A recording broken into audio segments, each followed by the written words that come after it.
Hey guys, if you're new to Deception Bytes, hit the like and subscribe button and be sure to hit the bell to be notified of future videos. If you wish to support the channel, the links are in the description below. Now, fasten your seatbelt. Here we go. Okay, I'm back again for video 2, and today is Thursday, August 22nd, and it is 10:13 p.m.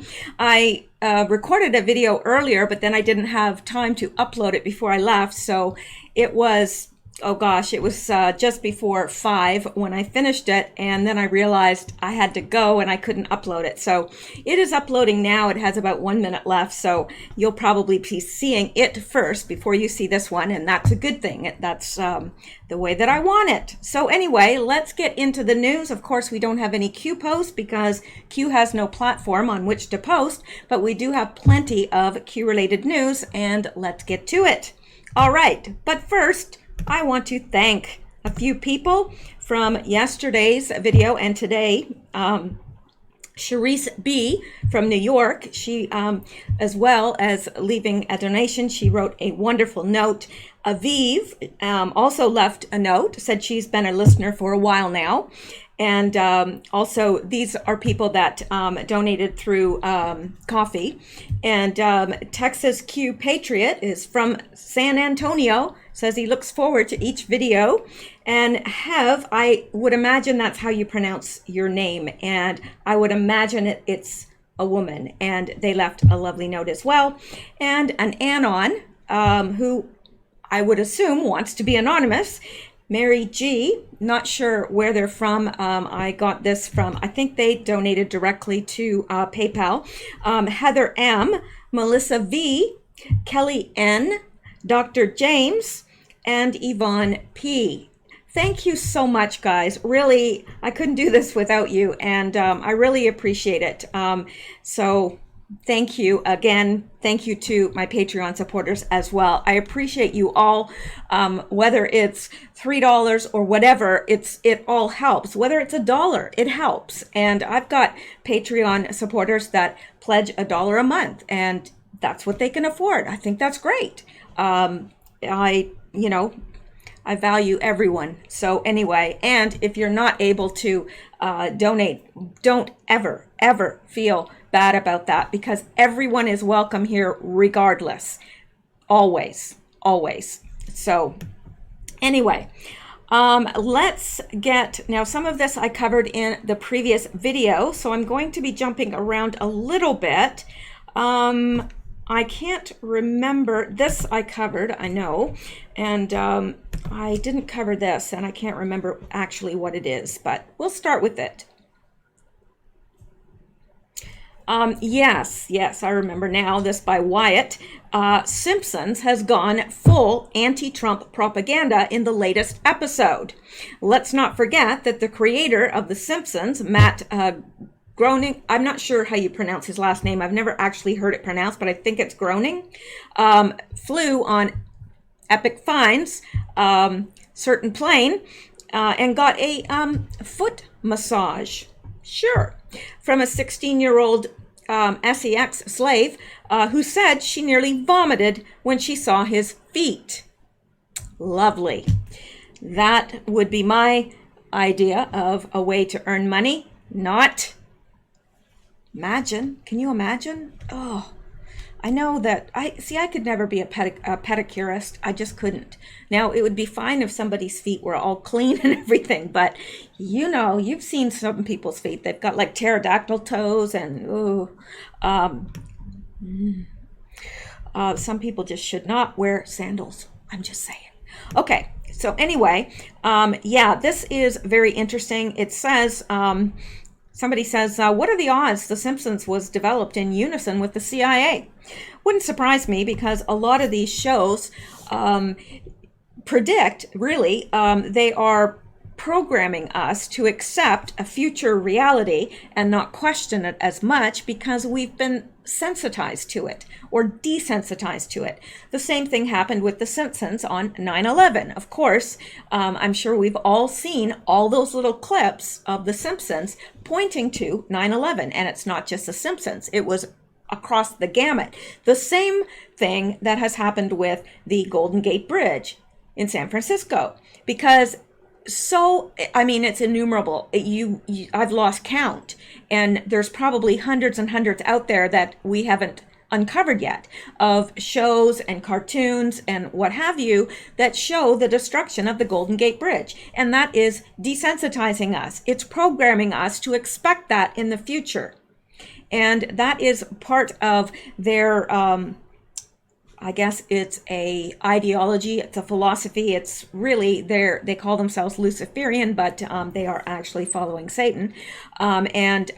Because some of them believe that Lucifer actually is God. It's a long story, and someday I probably have to do a video on that, because it's something that I do understand very deeply. Yeah. Anyway, they believe that they have to let people know in advance what their plans are. They believe that. It's some sort of universal law that they follow. I don't know. It's certainly not one of God's laws. But anyway, so it says also connected to Simpsons, this man, aka Pennywise, mentions Pennywise 2 times in press conference the other day. And whoops, where did I go here? I just want to make sure this is uploaded. So let me just send this out in a tweet. Let people know, and now I'm back to you. All right, now let me see. There was more here. I'm thinking crusty level feet. Yeah, they were probably pretty crusty. Thankfully, I never watched The Simpsons. Oh, a couple EPS in the first season to try it out, and a few later Halloween episodes. He's saying, a couple episodes in the first season to try it out, and a few later Halloween episodes. Hated the way they were drawn, didn't much care for the type of humor, and eventually gave up on the Halloween episodes. Glad I missed all the brainwashing and propaganda. I'm glad I missed it too, because I've never liked The Simpsons. I thought that, I hated the fact that they had cast the father in such a weak and stupid role. They portrayed him as an absolute moron, and I didn't like that at all. Anyway, let's just see down here what else it says. Interesting. I want to know what kind of dirt Trump has on Matt Groening. Simpsons used to be pro-Trump. They predicted his presidency in the early 2000s, and indeed they did. So let me see here. Yeah, let's go here. This is where this woman is talking. Accusers say she massaged Simpsons creator Matt Groening in Epic Fine's private jet. Well. One of Epic Fine's public accusers claims she had to give a foot massage to the Simpsons creator, Matt Groening, while on the rich criminal's private jet, though she was repulsed by the cartoonist's crusty toes, according to newly released court documents. Hours prior to Epic Fine's August 10th death, more than 2,000 pages of documents were released relating to a since-settled lawsuit against Epic Fine's ex-girlfriend by Virginia Giuffre, one of his accusers. The records contained graphic allegations against Epic Fine, as well as a transcript of a 2016 deposition of the millionaire in which he repeatedly refused to answer questions to avoid incriminating himself. According to the documents, Giuffre alleges she met Groening aboard Epstein's private plane. Oops, should have been Epic Fine. Dubbed elsewhere as the, well, we know what it's been dubbed. And that he asked her to give the he, meaning Epic Fine, asked her, Virginia Giuffre, to massage the cartoonist's feet. Give him a foot massage during their flight from Carmel, California to Los Angeles. Giuffre, 35, claims the incident occurred roughly 20 years ago when she was 16.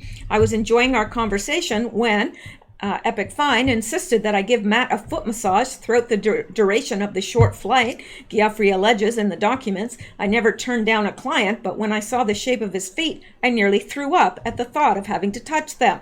He had yellow, crusty toenails that even someone with a chainsaw would have had trouble cutting through, and there were the fluffy balls of leftover pieces of sock wedged between the crevices of his sweaty toes. Now, that was the real icing on the cake for me. No way could I attempt this, I thought. She added, then I had an idea. I went to the back of the plane and rinsed a washcloth in warm soapy water and returned for his dreaded foot massage, but not before attempting to clean them first. Groening has not publicly addressed Geoffrey's allegations. The producer's Simpsons series is the longest-running sitcom in history. The 31st season will premiere this September on Fox. Groening has gone on to create 2 other animated shows with similar art styles. The sci-fi Futurama ran on Fox and Cartoon Network, and just last year, his fantasy-themed Disenchantment debuted on Netflix. Epic Find 66, well, we know all about what happened to him. Well, actually, we don't. We know what they told us happened to him. All right. Now, so there's this whole Simpsons episode with Trump in it, and it's pretty disgusting. Really disgusting. Very, very poor taste. I mean, this is the president and probably, well, not probably, the most powerful man in the free world. So I just don't understand. Like, they would never have done this with anyone else in that position. They've never made fun of other presidents. So why Trump? Why indeed? Well, obviously, Matt Groening is in up to his feet, at least, in the whole Epic Find scenario. So, yeah. He looks like he'd have crusty feet. Yeah. Yeah, pterodactyl toes, you know, like he probably has these toes that look like they're going to swoop down and eat you, you know. I'm just saying, I wouldn't want to touch him. Not even for money. Not even for a lot of money. There's some things you just, well, that would be pimping yourself out. And that's very distasteful. All right.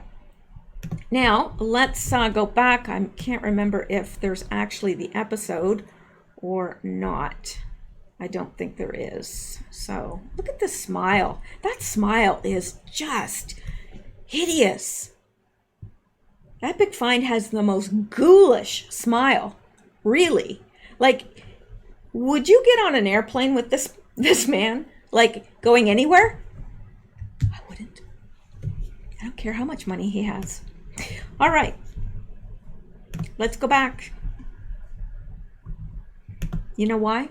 Because we can. And let's come down here. And let's get into here. I hesitate a little bit because I haven't totally checked this person out, but it's from Who Are the Enemies of Serbs, and it says a map of human ORGAN, which is massive. This whole trafficking of human parts is massive. More massive than any of us ever suspected. Well, at least not me. I shouldn't speak for everyone. I never suspected it was as huge as it is. And there are all sorts of allegations happening right now that are very, very interesting, which I won't get into. I think that we will need to get into it at some date, but in the future. But anyway, this person says a map of human ORGAN trafficking organized by KOSOVO and Albanian TERRORISTS KLA leader. Thousands of Serb captives were taken to a yellow house near Burel in central Albania, where their insides were systematically removed and sold. Now, I know some of you are probably saying, come on, you don't believe that, do you? Absolutely, I believe it. That's what happened in Haiti. Sure it was. That's what they were doing. There were probably thousands and thousands and thousands of children ferried off that island. And not only that, those that made it off the island. Well, I was going to say they're probably the lucky ones. No, they weren't any luckier than the ones who had their insides stolen. And I remember watching a news clip, and something in me it triggered me so strongly. And all of a sudden I felt like I was going to be sick to my stomach, because I was watching this newscast, and all of a sudden they discover this box of corneas. And somebody's like, oh, and they're covering it up, kind of like, there's a box of corneas here. I guess these were sent here to help the people that might have lost an eye or whatever. And I knew right then, it's like, no, they weren't. No, they weren't. You're collecting them because parts are worth an inordinate amount of money. A lot. Trust me, you're worth more dead than alive, unless you're a multimillionaire. Seriously, it's very sad, but no, this doesn't shock me at all, because it's happened just about everywhere. And yeah, some of those children in Haiti, some of them were taken off the island. Some of them weren't, if you know what I mean. So if the whole story of Haiti ever comes out, really, I think that the whole world would demand justice. It's unbelievable. And that certain substance they get from that certain gland that they inject into, the elite inject it to be able to stay young. Did you know that is more prized if it comes from a black-skinned person? Now, I had read that before, and I said that to someone, and they questioned me on it, and I found it again. I wish I had it in front of me, but it's true. There is something in their makeup or whatever that makes it more valuable. So that's why they went to Haiti. Do you think that they cared about the fact that these people had no homes? No. If they did, they would have taken some of the billions that they raised and built some homes. I think, what was it, 2 homes that they built? Yeah, but it paid for Chelsea's wedding, so that was the more important thing, I guess. Wonder how many homes her wedding dress could have paid for in Haiti. Yeah, they don't care about the children. They don't care about the people. They care about raping and pillaging and killing. Anyway, let's go on here, because this is a story of an entirely different kind. And this is claiming that Albanian tourists took the Serbs captive, took them to a certain house, and systematically removed their insides. I have to talk in code, and I'm sorry, but everything is so heavily censored, and if you trigger too many censor words, you're kicked off of YouTube, because they view you as a danger. So anyway, I'm already targeted to a certain point. I'm demonetized. They keep dropping my subscribers off. They don't put me in the suggested videos anymore. It's a wonder that I have the followers that I do. And that's only because the followers that I do have are very dedicated, and they'll look for me regardless. They'll go to the channel. They'll just keep looking till they find me. Whereas, normally, most people get their views from suggested videos and whatever. Well, that's not the case, because apparently my views are not for public consumption. Anyway, so that is why we talk in code, and a lot of other people talk in code as well. I notice I like to watch Marfugal News. I think he does a wonderful job, and I think that he is very well-meaning and well-spoken and very middle of the road, nothing way over the top. And I like his approach, but I notice that he talks in code as well, and I've noticed others as well, and that is why. Okay, so let's see if I can get this a little bigger. So it says detention facilities in Albania used by KLA members and affiliates for inhuman treatment and illicit trafficking in insides. KLA detentions in wartime, all these locations, prisoner of war, were detained, interrogated, and inhumanely treated up to the end of the Kosovo War in June 1999. See section 3.1.1 of report. Well, we don't have that, but these are the ones that are marked by this. Duress, Kahan, Kukez, I'm not sure if I'm pronouncing these right, and this symbol stands for post-conflict detentions from July 1999 to mid-2000. Scores of disappeared persons were held in a separate ad hoc network of locations. All are presumed to have been killed. A small number became victims of organized crime. Their KIDNEYS extracted for use by an international organ ring. And I know it's hard to believe. You think, no, really, no. Well, we've been hearing this. I've been hearing this, my gosh, for at least 25 years about people, waking up and there's, a kidney gone. I've been hearing stories like that for a long time. And these are credible people. They just, somebody approaches them on the street. Next thing they know, they wake up and their kidney's gone. They're stitched shut. Well, these are people that they allow to live. Who knows what happens to others? I think that they've upped their ante now. But there are all sorts of stories like that. Yeah. And then there's the, is it the Falun Gong in China, whose organs are very, very much prized, and they are incarcerated, not because of anything that they've done criminally wrong, but because of what they believe. And China believes that all religion is dangerous. So they practice a very peaceful and loving religion, and they have stringent health practices, which is why they live longer, they have better, their organs are in better shape, and so forth. And when somebody who is somebody needs an organ, they kill a prisoner. That's the truth. You can look it up for yourself.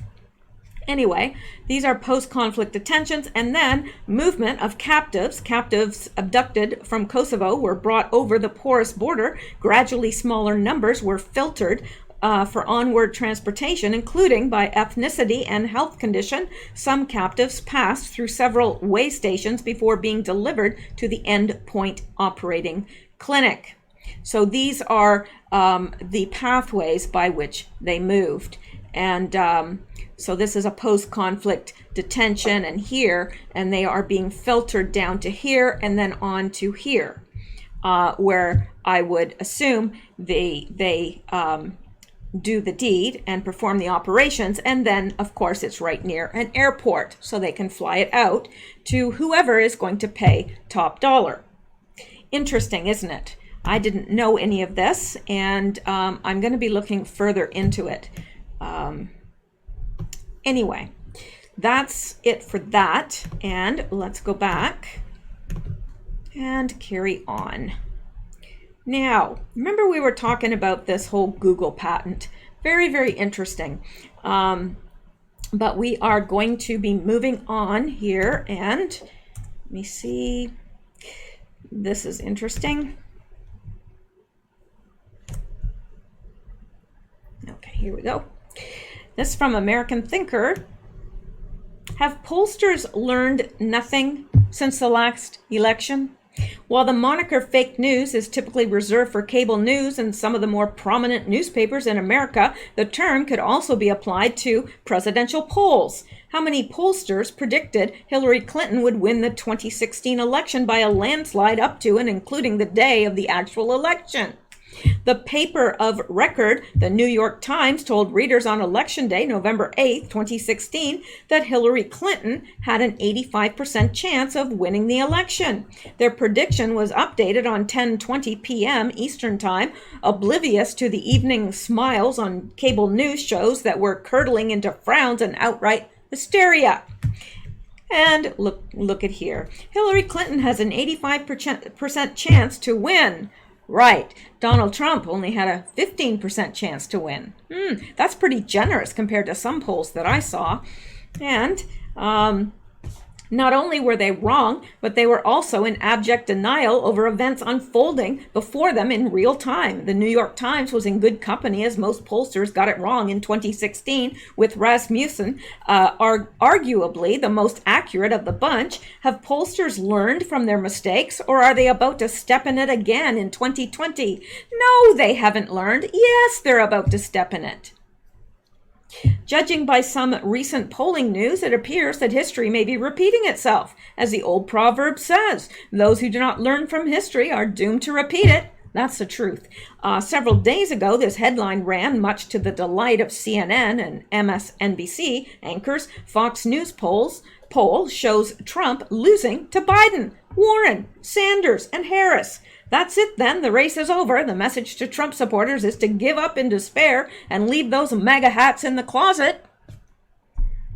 And you know that this is all psychological, right? Because if you're being told time and time and time again, every time you turn on the media, which I know most of you don't because you're wiser than that. But every time you turn it on, it's like, oh, Trump is losing to Biden. He's losing. Oh, he's only got a 10% chance of winning. Oh, it's down to 5. He's only got a 5% chance of winning. There's no way Donald Trump can win. Well, then when you go to the polls, you think, well, he's not going to win, so why should I waste a vote on him? That's just a waste of a vote. Well, I'll vote for the front runner. Really? That's how people think. They think, well, you know what? He's not going to win anyway, so why vote for him? It's just a waste of a vote. And that's what they're trying to do. They're trying to beat us down, thinking, oh, he doesn't have any chance. But what they're so stupid, they're so stupid, they think that we have very short memories, that we don't remember 2016, what happened? I mean, there were some places that said, Trump only had a 2% chance of winning.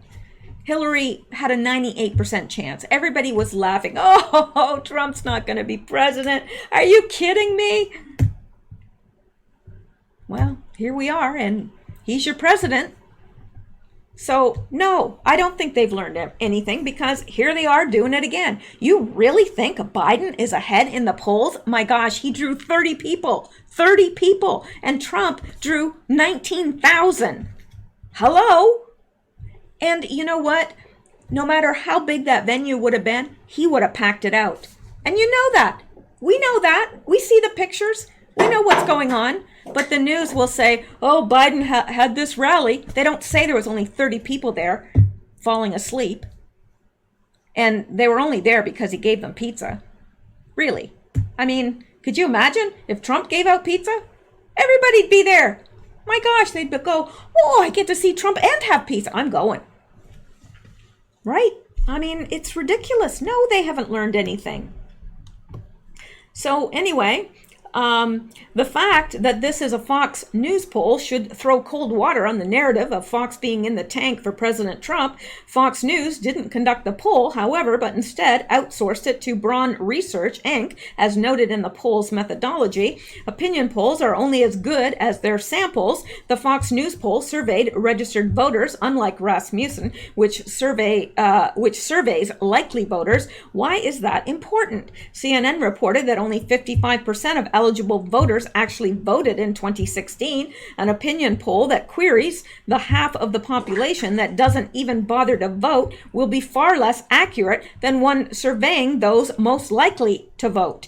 The other aspect of sampling is the political proclivities of those being surveyed. For example, if a survey asking about President Trump's job performance was carried out in a liberal enclave, such as Boulder, Berkeley, or Ithaca, his approval numbers would be in the single digits at best. The Fox News poll oversampled Democrats by 8 points. 48% of those surveyed identified as Democrats, while only 40% as Republican. I'm sure the pollsters have a rationale for skewing the sample to the left, perhaps scientific, or else perhaps to get the results they want. Yeah, you can make the numbers say anything you want. You go and say, well, I sampled 20,000 people, but they were all the people in the Trump rally. Well, of course, if you're sitting at a Trump rally, one would suppose that you're going to vote for Trump. That is skewing the numbers. And you could say, well, you know what? I polled 19,000 people and they all were going to vote for Trump. Well, yes, of course. Yeah. So, yes, it depends on where you get your sample. You know, if you're polling Democrats, do you think that it's a surprise that they're going to vote Democrat? I mean, this isn't brain surgery, people. Anybody that's taken a college level statistics course knows about getting samples, getting a large enough sample, and how to not skew the numbers. It's easy to skew them. Very easy. Anyway, most of these polls predicting a Hillary Clinton landslide in 2016 also oversampled Democrats, and the results speak for themselves. As a result, many Republicans are distrustful of surveys and either refuse to answer pollster phone calls or else give false answers to skew the results. What do other polls say? Do they support the Fox News poll or cast doubt on its validity?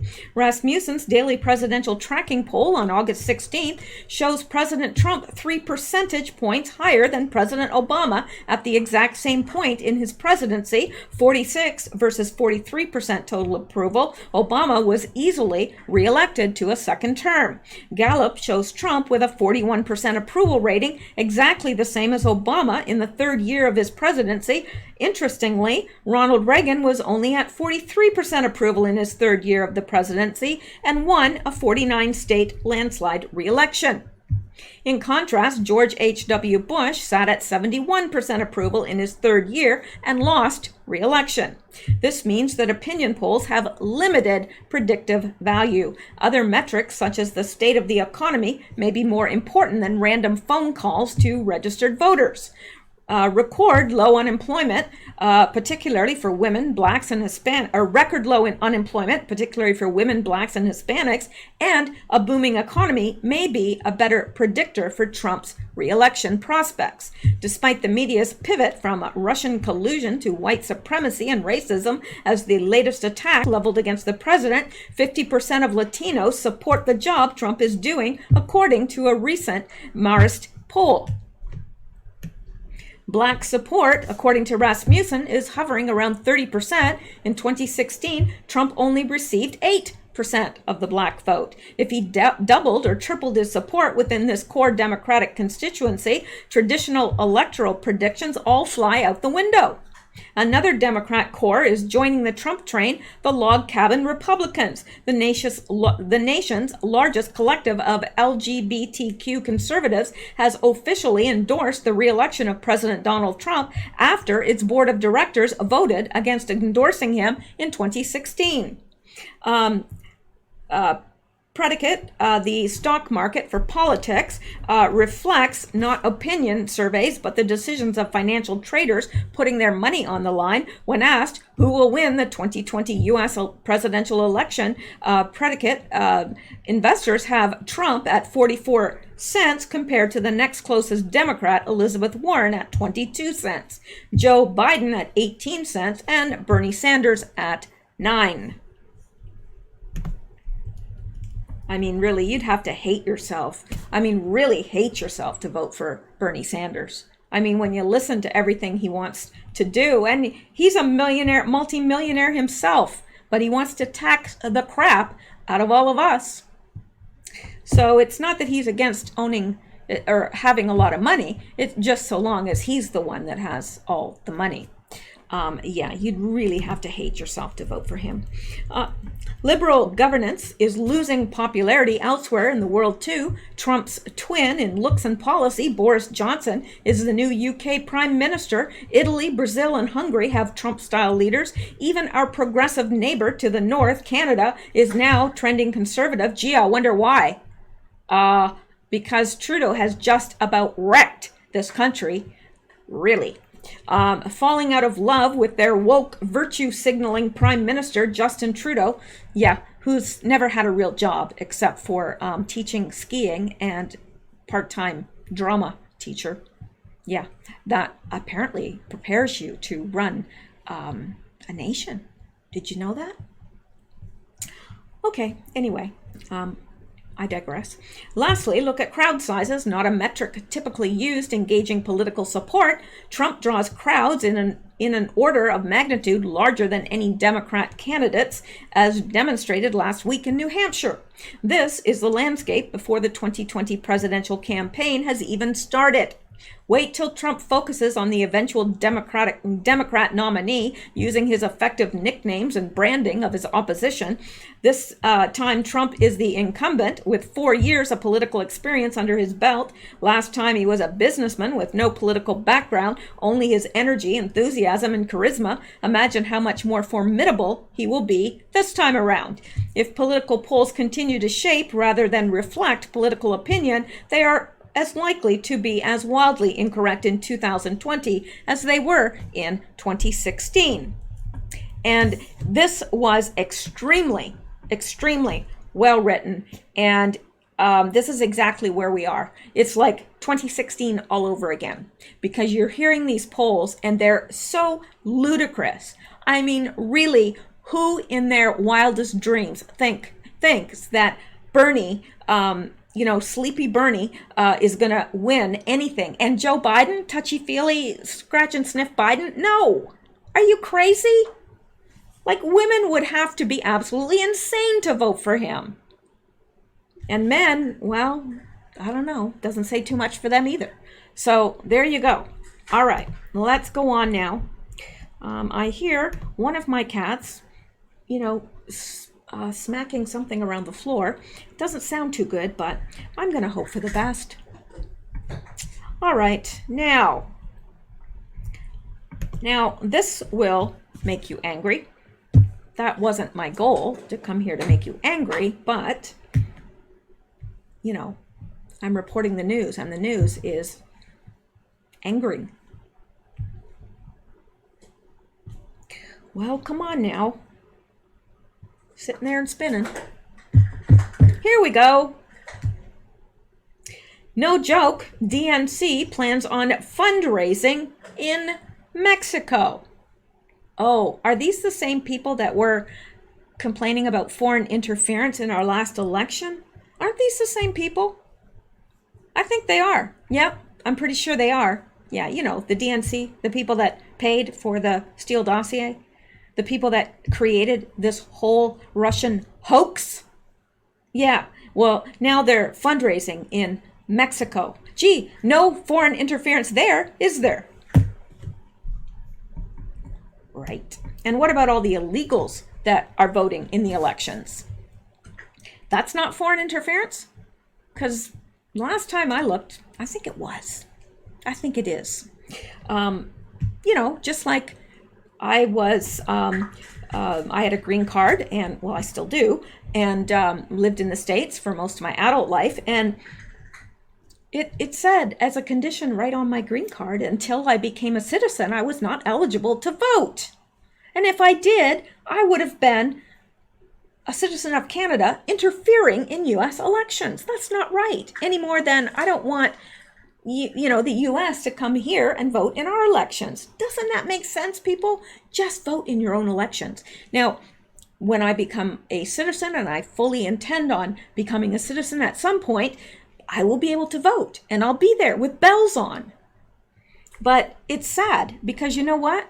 Most of the people, they're always trying to get me to, aren't you signed up to vote? You're not signed up to vote. No, I'm not. I can't vote. Well, sure you can. Yeah, you can vote. No, I can't. Yeah, well, let's just get you signed. No, I can't vote.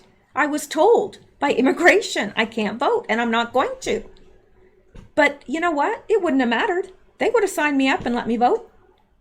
It's just that I was told specifically that I could not, and I didn't. I wanted to abide by the country of, or the laws of the country which was hosting me there. It's not brain surgery. Okay, not only are Democrats openly advocating, what does she have? Sorry, I'm trying to see what. Oh, crap. She knocked the plant out of my, I've got a little succulent plant, and it's just a little planter. She knocked the plant out of it. Now she's bantering around the plastic cup. I don't know where the actual plant and, container that holds the cup and everything in it. I don't know where that is. She probably ate it. All right, anyway. Okay, that's enough of that. Not only are Democrats openly advocating for open borders along the U.S. the United States-Mexico border, but according to a recent report, they will now be fundraising in Mexico too. Bloomberg reported that Democratic National Committee, DNC chairman Tom Perez, will be going to Mexico to have multiple fundraisers in September. How is that legal? The events range from happy hour drinks with a $25 minimum student entry to a dinner where tickets range from $1,000 to $15,000. The registration form on the DNC website requires that the attendees be U.S. citizens or permanent residents and enter passport or green card numbers. It is illegal for foreigners to contribute to American political campaigns, Bloomberg says. Right.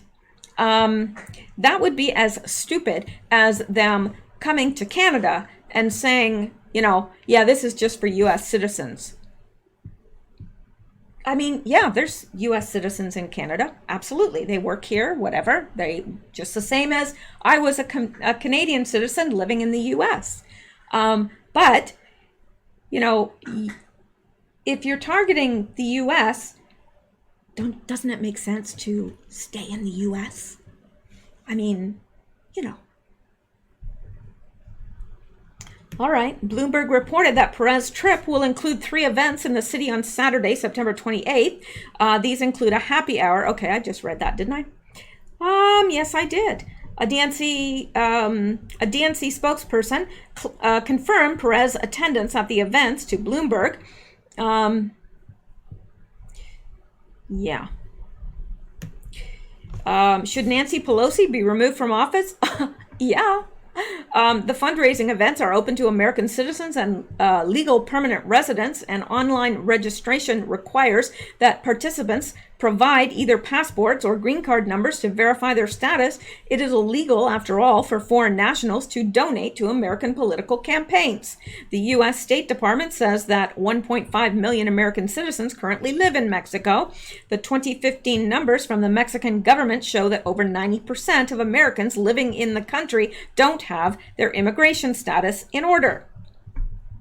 The DNC must not be doing very good if they are forced to go into a different country to raise money. Yeah, that would be a pretty strong clue.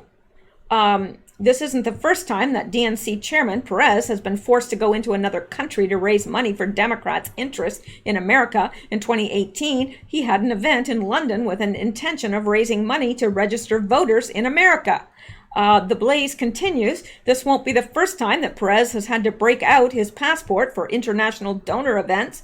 He spoke at an April 2018 event in London to raise money for a program to help register American voters abroad for the midterm elections. The Mexico trip comes as the DNC is lagging behind its Republican counterpart in fundraising. Yeah, well, maybe if they did their jobs, instead of continually focusing on taking Trump out of office, out of power, then maybe people would donate more. But right now, they're not even a legitimate party because all they do is obstruct Trump. That's all they do.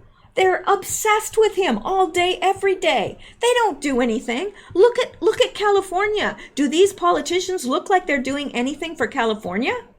They're not. Look at Elijah Cummings. Where did those billions of dollars go? Because it sure didn't go on cleaning up his rat-infested city. I'd be checking his bank accounts. Or maybe some of that priceless art that he owns. All right. The DNC also has raised less in March of this year than it has at the same point in 2015. By contrast, RNC took in more than twice as much money as the DNC in June and just announced a record-breaking $21 million haul for the month of July. And you know why? You know why? Because they're doing something. The economy is booming. There's more people employed. There are more blacks and women employed. There's more black-owned businesses now.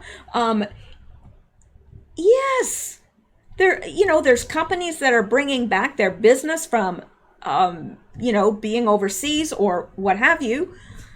So yeah, people are going to contribute to the Republicans because they're doing something. They're not just focused on stupid issues, really stupid issues that aren't issues. They're all focused on peripheral issues, but they never touch the real issues of the country. They don't. What are they doing to clean up Baltimore? What are they doing to clean up, Los Angeles and all those areas? I mean, what are they doing? Nothing.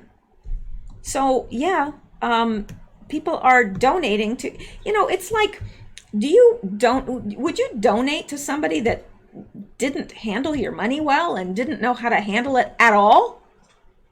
Of course not. That's like throwing good money after bad. You don't do that.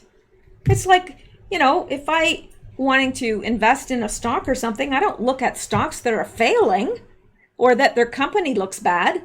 No, you do your due diligence and you invest in places that have, something going on for them. Anyway, I'm just preaching to the choir here. I know that. All right, let's go back. There's plenty more to get to here. Okay. This is very interesting. I don't want to, focus on this too much, but I did want to bring it up because it's horrific. Police, Satan-worshiping schoolgirls plotted to kill 15 students and drink their blood. What? Is this where we are? 2 middle school students in Florida were arrested Tuesday. Florida. 2 middle school students in Florida were arrested Tuesday after they concocted a plot to kill students via a variety of weapons, including a pizza cutter, police said. The girls, aged 11 and 12 years old, wanted to kill at least 15 people, Bartown Police Chief Joe Hall said at a news conference Wednesday. The 2 were waiting in the bathroom for an opportunity to find smaller kids that they could overpower to be their victims. Who thinks like this? Children? They're 11 and 12 years old. This post is in reference to the recent incident at Bartown Middle School where 2 juveniles were arrested yesterday for a plot to harm other students. No students or staff were harmed. An important message from Bartown Police Chief Joe Hall. Parents and guardians of children in our Bartown schools, I understand that the recent news of a plot to kill students at Bartown Middle School is troubling. In fact, it shook me to the core when I was notified of it. And that, I don't think that it says see more. I guess we'd have to go right to the, so let me see here. Hang on. I hate Facebook. Okay. However, I want to make it clear that your children are our most precious citizens here in the city, and we do everything we can every single day to make sure our children are safe. We work very closely with the Polk County School Board, and I want to assure you that I will do everything in my power to ensure safety. I am very proud of the staff at Bartown Middle School and my staff at Police Department for thwarting this plot from becoming a tragedy. There are several measures in place to make sure our children are safe and that all threats of violence are addressed. In this isolated incident, these protocols worked. I believe in these protocols and we will continue to follow them. Remember, if you see something, say something. It worked in this incident. Joe Hall. So this is quite alarming if you ask me, because I just don't know how we've gotten to this. They wanted to kill them and drink their blood. They were Satan worshipers. The girls admitted to investigators that they were Satan worshipers. The girls, Hall claimed, said they were willing to drink blood and possibly eat flesh. As I sat there last night and watched these interviews, I do not believe this was a joke, Hall said. And, you know, a police chief of that many years, I think he can probably tell what's a joke and what isn't. A butcher knife was located on one of the students when they were searched in the school office. After the girls were taken into custody, authorities reportedly searched their houses and discovered more additional attack plans. A hand-drawn map of the school was allegedly discovered with the words "Go kill" in bathroom written on top of it.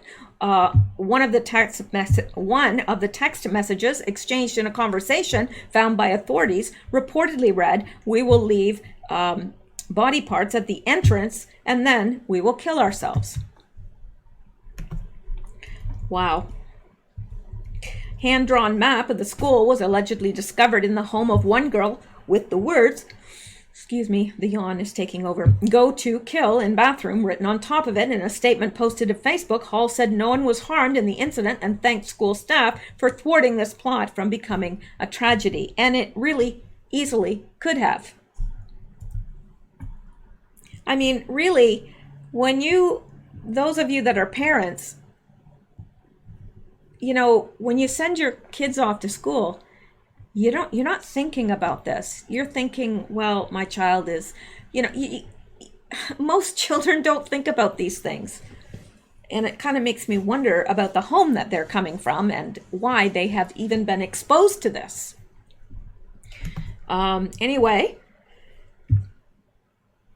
yeah, it says girls with knives plotted attack at Florida middle school and planned on killing as many as 15 students. The police chief said that all safety protocols put in place worked Tuesday and reiterated the key law enforcement phrase, "If you see something, say something." It worked in this incident, he said. Well, and that's true. So actually, that's wonderful. That's wonderful that it worked in this incident. But the fact that it happened at all is alarming. Now, I mean, I don't know. When I was 11 and 12, I wouldn't even have known excuse me, sorry, I'm so sorry, excuse me.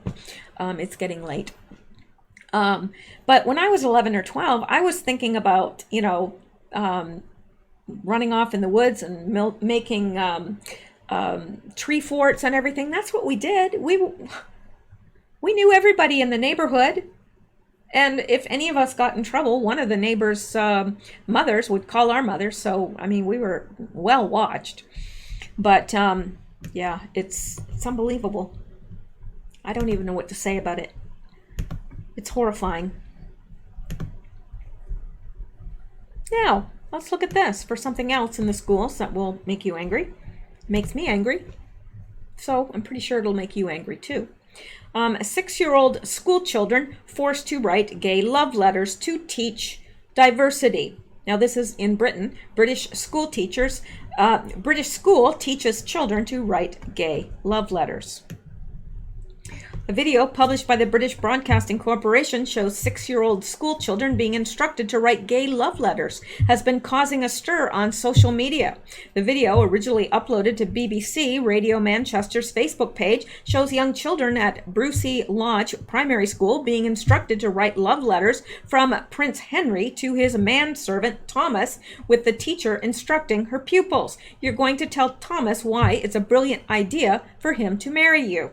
The school teaches children about LGBT relationships from an early age, enthuses the BBC's subtitled commentary. This class of 6-year-olds is learning about gay marriage.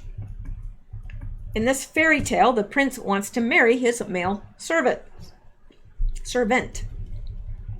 The teacher, named as Sarah Hobson, tells the BBC that the children are going to go out into that world and find this diversity around them, and they'll find that at a young age. Okay, I'm sorry. The teacher, named as Sarah Hobson, tells the BBC that the children are going to go out into that world and find this diversity around them, and they'll find that at a young age as well. She explains that the more they can be accepting at this age, you're not going to face it further on, because the children will be accepting now and will be accepting this diversity around them. And isn't that what it's all about? It is about feeding them this at a very, very young age so they never question it. They're normalizing it. Many social media users were highly critical of Hobson and Brucey Lodge, however, accusing them of pushing lessons which are not age appropriate. Responding to the BBC Facebook post, users left objecting remarks about sexualizing children at such a young age and forcing children to write love letters as schoolwork. One poster, claiming to be headmistress of Brucey School, replied to some of the remarks, saying, "So very proud of my school, the children and their families. I don't normally comment on social media, however, I feel compelled to share some thoughts. It is interesting to read how many people have sexualized the content of our curriculum." It is sexual. Marriage is always sexual. Whether it's homosexual or heterosexual, it's sexual. Oh my gosh. We also teach about racism, extremism, and religion, and the same philosophy filters through it all. I would challenge anyone who doubts the power of what we are trying to do about LGBT to come and talk to some of our little people. So now they're going to have the little people teach us old, what do you call it? Stodgy oldsters to accept this. Isn't that what Mao Zedong did? He got the children to report on what their parents, they infiltrated the children, they taught them what they wanted them to know, and then they reported on what their parents were doing wrong. The children became in charge. Isn't that very similar to what she's saying? Well, you could come and our little people could, teach you about what is acceptable and what isn't. Don't like it. The school, which also operates a gender-neutral uniform system, appears to put a great deal of emphasis on cultural, ethnic, religious, and sexual differences, with its website advertising a video in which young pupils read from a script about equality, gender identity, and the social justice issues prominently. Instead of focusing on our differences, why don't we focus on our similarities? What would be wrong with that? Well, that will never happen. All right, let's go back now and see what else. And yes, and then we have a Australian library promoting transgender book that normalizes oral sex with a 6-year-old. Yes, I'm not going to go out to it because of time, but yeah, they are promoting this. An Australian library. Can you imagine? Well, I wouldn't have been able to imagine before. Now, yeah, I can. Yeah, and let's look at this too. This is interesting as well.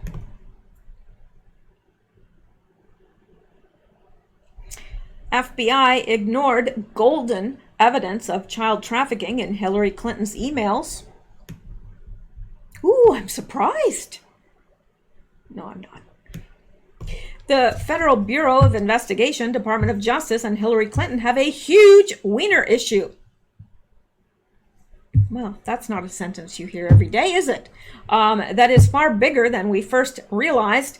In accordance with the just recently released Inspector General report on September 28th and 29th, 2016, and the New York workplace of the FBI instantly reported to the Washington head office its discovery of, first, 141,000, and after that, 350,000 emails on the laptop of Anthony Weiner, also known as Carlos Danger, a now convicted sex transgressor. Mr. Weiner is the spouse of Hillary Clinton's inseparable aide, Huma Abedin, and her partner in crime, I might add. Now we understand by October 4th, the New York workplace had discovered 700,000 emails. The New York representatives had seen and reported to the FBI management that they had seen email headers, all domain names, Mrs. Clinton's initials on one delicate but not categorized document, and the missing BlackBerry backups. Oh, I thought they were all gone, all destroyed. Nope. Weiner had them. The New York agents explained it as the whole file of all Hillary Clinton emails from 2006 to 2016, including the BlackBerry messages that Comey himself had actually referred to as the golden emails. Yeah. What is wrong with this guy's eyes? Seriously. He looks like he's on meth or something. Is that meth, or it's like speed? Is meth is speed, isn't it? Yeah, it shows you how much I know about drugs. But anyway, he's like always like, it's weird. He looks like Beaker, you know, from the Muppets. He looks like Beaker. Anyway, the mid-year term of FBI representatives investigating the email problems had actually been informed by Clinton's staff and attorneys that there was a complete archive on both a thumb drive and a laptop computer. However, incredibly, no one seemed to have them. A minimum of some of the mid-year group was disappointed and thought Clinton's attorneys were lying. Others, including Comey, claimed they were searching for those under every stone. However, nobody could find them. Sure they were. They should have been looking under Wiener. I'm just saying.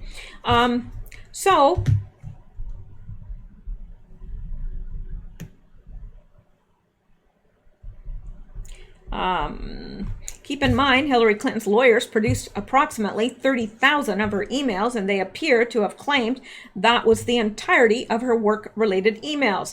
Mrs. Clinton's staff and technical assistants had actually intentionally erased roughly 33,000 emails that were simply about yoga and wedding event plans. They produced absolutely nothing from the start of her tenure as Secretary of State. Sorry, I've got my window open a bit, and you probably heard somebody tooling by there. Very loud engine. Then her server was wiped with BleachBit.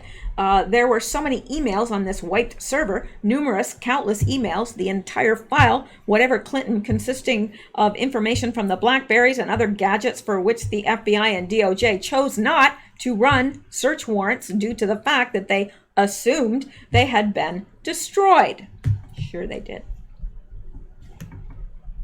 So what did the FBI make with this explosive bomb, consisting of the golden emails on the BlackBerry that everybody knew was missing out on from the production? Absolutely nothing, a minimum of absolutely nothing to get evidence. There was a mass of panic at headquarters. Strzok page text showed that Strzok, McCabe, and Presap went over the Wiener laptop computer among themselves quickly after the BOMB dropped in the video conference that day. Oh, I bet they were having a panic. In reality, Presap and Strzok were waiting outside McCabe's workplace to discuss it while McCabe was with Comey. There were also 2 calls between Comey and McCabe that night. Does anyone really believe they were not having their own, oh, shite moment? I don't. I believe that they were probably crapping in their diapers that night. The FBI case against, the FBI case agent in New York sure had one. Remarkably, McCabe, Comey, Presap, Strzok, and after that, Mary McCord at DOJ have little recollection of much of this at all. So selective, their memories. Remarkably, okay, I just read that. It kind of just fell off the radar. Well, of course. They were busy. It was most likely replicates, and their focus was on the Russia examination to which they gave concern. Yeah, the phony Russia investigation. Meanwhile, the real criminal gets away with murder, selling uranium, and who knows what all. Well, child trafficking, everything. Everything you can think of, she's guilty of. After all, no one expected any details on the laptop to change the result of the case. Naturally, they did not, but the only reason for that is that the result that she would not be prosecuted was a foregone conclusion from the start. Obama and Hillary had both declared it. Comey, McCabe, Strzok, and others gave different factors for sitting on the whole file of Clinton's emails for months. For a month, rather, the inspector basic takes a look at and resoundingly turns down each of them. For one, they all asserted that they had anticipated and hoped that the emails were simply duplicates of ones they had actually evaluated. This is impossible. Initially, do the math. There were 675,000 of them, at least 350,000 of which they understood from the video call of September 28th. Clinton produced roughly 30,000 emails, declaring that consisted of all her job-related emails. Allegedly, her staff chose 33,000 emails that were simply individual. Integrated, that is more than 600,000 emails, brief, of this colossal discover. Okay, that's not written well, which is 10 times the total variety of emails Clinton and business declared existed. Second, the representatives of Comey all understood they had no BlackBerry messages from Mrs. Clinton's production. However, from Weiner's laptop, they knew from the headers and dates they had all those the very first 2 months of her tenure as Secretary of State. This was the motherlode of Clinton guilt, the answers to everything they did not desire anyone to know. And there's more. As early as October 3rd, the Weiner case agent was upset over the sound of crickets from headquarters and the incorrect declarations of Director Comey regarding the variety of emails they possessed. He felt compelled to press the concern in New York all the way approximately to U.S. Attorney Preet Bharara. The case agent himself acknowledged that the FBI had 10 times the number of Clinton emails that the director had reported on the record, and they had the important BlackBerry messages as well. He might not think someone in New York had actually not called him to get the drive. Extremely worried, the case representative went to the U.S. attorneys for the Southern District of New York. An assistant United States attorney told the inspector general the representative believed somebody was not acting properly. Somebody was attempting to bury this. The attorneys were concerned the agent may act out. Act out implies blow the whistle. United States Attorney Bharara was so adequately familiar with the deafening silence from Washington that he advised his chief counsel to document whatever his workplace had actually done with 100% accuracy. Things seemed uncommon to him, and he wanted a record of their actions, including their recovery of more than 700,000 emails. Bharara instructed his deputy to call the Justice Department directly in case something had actually fallen through the cracks is what they mean. The call made it difficult for the FBI and DOJ to continue to keep this trove buried. The very same October 21st, Agent Strzok wrote to Lisa Page Toscas at DOJ was now conscious New York had HRC Huma emails by means of Weiner investigation. Lastly, 5 days later on, October 26th, the New York case agent was able to talk straight to a mid-year representatives. Mid-year is the name the FBI offered the investigation. The case agent reported once again, based on the variety of emails, we might have every email that Huma and Hillary ever sent each other. On October 30th, the Department of Justice finally got in gear to obtain a warrant to include whatever dealing during Mrs. Clinton's tenure with the State Department and all gadgets, and especially the Comey-dominated golden emails from the BlackBerries and all the messages sent out to Aberdeen to be provided to Mrs. Clinton, right? No. Surprise number one. Despite everyone's acknowledgement of the significance of the explosive BOMB and the golden emails on the Weiner laptop computer, the FBI never even looked to evaluate the golden emails. FBI General Counsel Baker pushed tough to expand the application to include those, but Strzok and DOJ prosecutors shot it down. Surprise number two, they deliberately ignored the emails in between Huma Abedin and others in spite of understanding she was a proxy for the secretary and had lied to them in her interview. Federal private investigators understood people would email Abedin and she would print things out for Clinton. Abedin admitted it was much easier for her to print things from the house in Brooklyn.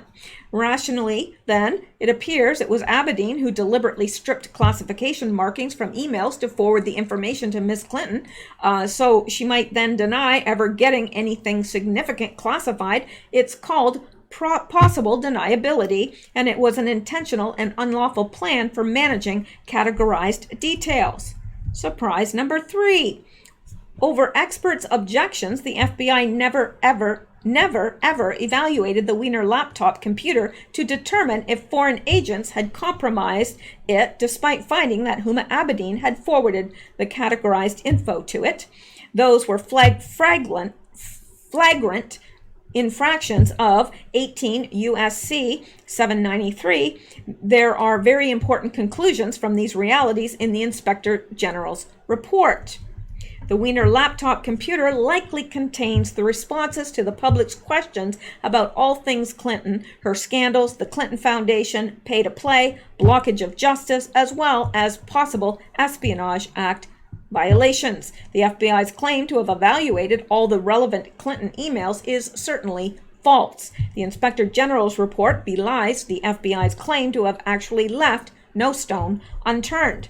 The Wiener laptop and content of all iCloud accounts must be instantly gotten and protected by an independent counsel in whom the public can have confidence. Justice requires both a complete examination of Mrs. Clinton's numerous possible criminal offenses and of the efforts of agents of the FBI and Department of Justice to cover all of it up.